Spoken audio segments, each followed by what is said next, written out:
I obrim l'última secció d'aquest Connectats de dilluns i ho farem amb un nom propi, el d'Ignacio Utín, que ens visita a Badalona per presentar-nos el seu nou llibre, Una renovada guerra fria, Ucraïna-Donbass. El llibre s'endinsa en les causes i conseqüències de la invasió russa a Ucraïna i els seus antecedents a la guerra del Donbass. El periodista ens explica per què les guerres mai esclaten per un sol motiu o una sola causa. Molt bona tarda, Ignacio. ¿Qué tal? Muy buenas tardes. També saludem a la nostra companya, la Paula Auger, que es troba amb l'Ignacio als estudis de Ràdio Ciutat de Badalona. Paula, bona tarda. Bona tarda. Bé, doncs, Ignacio, no sé, ¿es tu primera publicación o ya habías publicado algún otro libro anteriormente? Es mi primera publicación en España. Yo tengo otros 3 libros publicados en Argentina. ¿Y por qué te interesa especialmente este tema? Bueno, en realidad llegué un poco de casualidad a este tema. Yo estuve, hace algunos años, viajando por distintos países de Europa buscando historias y financiaba mi viaje, sostenía económicamente mi viaje vendiendo artículos a distintos medios de América Latina y de España también. Y así, buscando historias más o menos desconocidas, más o menos originales, terminé en Ucrania. Y especialmente terminé en la región oriental de Ucrania, en las repúblicas autoproclamadas del este de Ucrania, del Donbass, que era una zona que estaba en guerra, ya entonces estaba en guerra, pero en una guerra estancada. Y a mí me interesaba ver cómo se vivía en una región, en una guerra absolutamente estancada, en una guerra más bien olvidada, porque ya para entonces se hablaba muy poco de esta guerra, y cómo vivía la gente local, los civiles, en 2 repúblicas sin ningún tipo de reconocimiento, pero que tenían sus propias instituciones, sin ningún reconocimiento, insisto, y que dependían de una u otra forma de Rusia, pero que seguían siendo parte de Ucrania. Y me interesaba mucho ver cómo se vivía en esta región, cómo era la vida, el día a día, cómo vivían los civiles, cómo era ir a la escuela, cómo era ir a ver un partido de fútbol.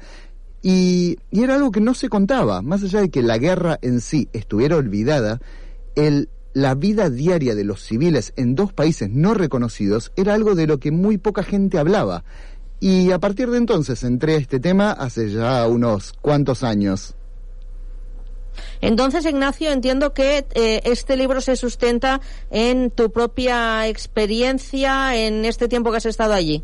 Exactamente, en mi propia experiencia como periodista y en entrevistas que hice a los 2 lados de la línea de contacto. Primero a gente local, a ucranianos o a rusos que vivieran en Ucrania, pero por otro lado, y creo que más importante aún, entrevistas a soldados y soldados ucranianos, soldados rusos y también soldados de otros países, por ejemplo de Colombia, por ejemplo de Chile, de Brasil y de la misma España.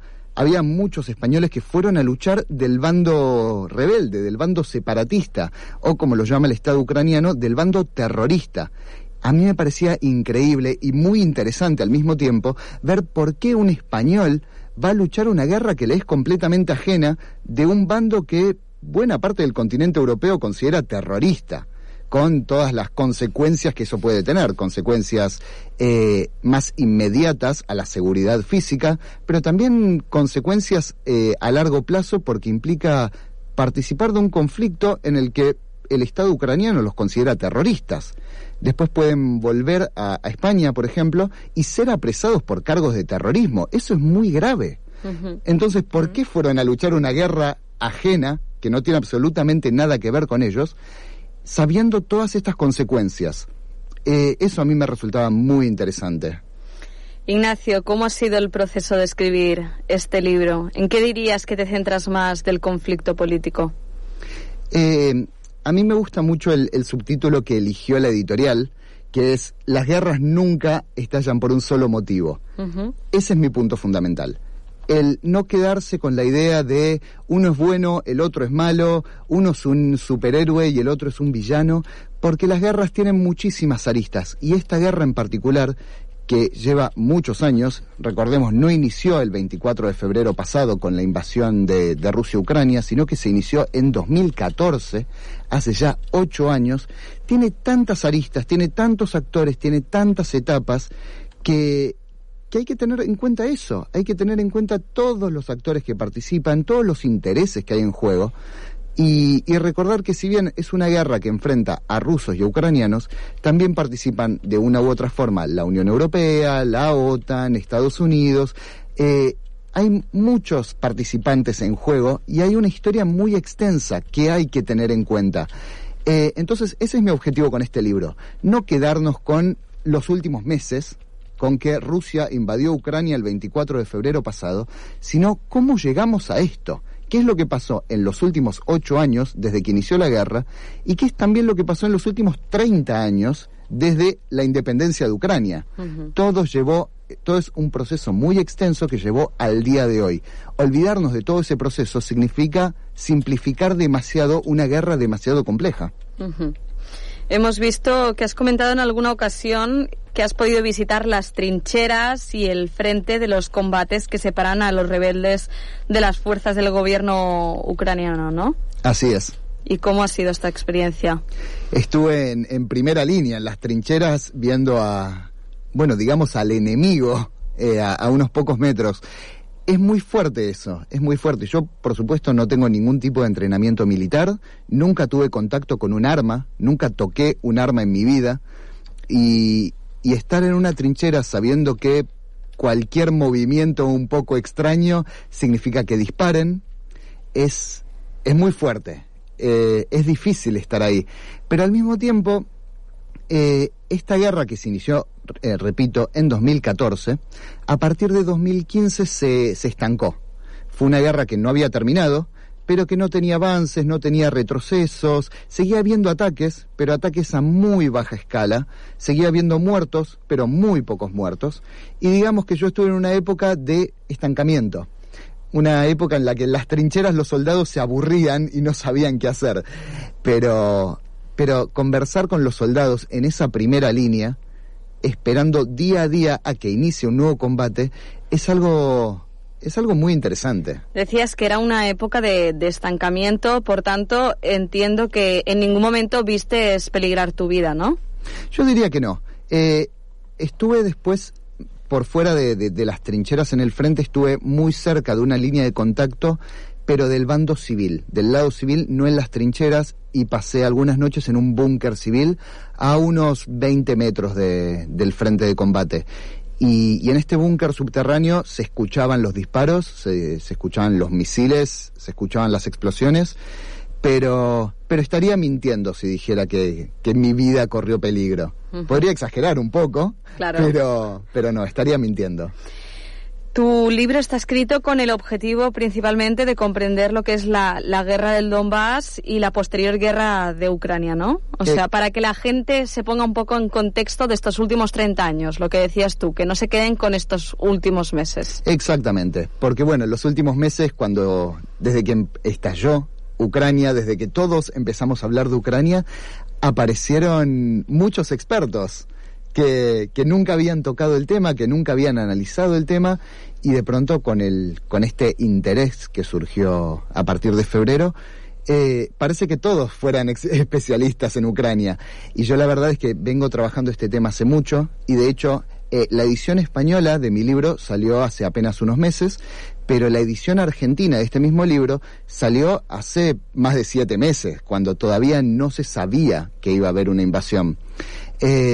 Y me parece que eso es un dato que a mí me gusta recalcar, que este no es un libro que se escribió por la invasión y para hablar de la invasión. Es un libro que se escribió antes y que se publicó antes de la invasión para entender cómo llegamos al hoy y cómo es la relación actual entre Ucrania y Rusia, considerando a la Unión Europea, a la OTAN y a otros participantes de este conflicto. En tu libro das testimonio de algún ucraniano o ruso, ¿verdad? Sí, muchos. ¿Y qué piensas después de tener estas conversaciones con estas personas? ¿Qué piensas? ¿Supiste entender los dos lados? ¿Supiste ser objetivo? Y lo intenté. Yo a priori no tengo ninguna razón para estar a favor de uno o del otro, a priori. Ahora, una vez que Rusia invade Ucrania a partir de febrero, ya es otra la historia, pero yo intenté ser lo más neutral posible y hablar sobre todo con civiles, más allá de estos de estos soldados extranjeros que mencionaba antes, que a mí me resultaban muy interesantes, a mí lo que me interesa son los civiles. Yo creo que en toda guerra, cuando hay que escoger un bando y hay que apoyar un bando, hay que apoyar a los civiles, que son las víctimas reales de todo conflicto.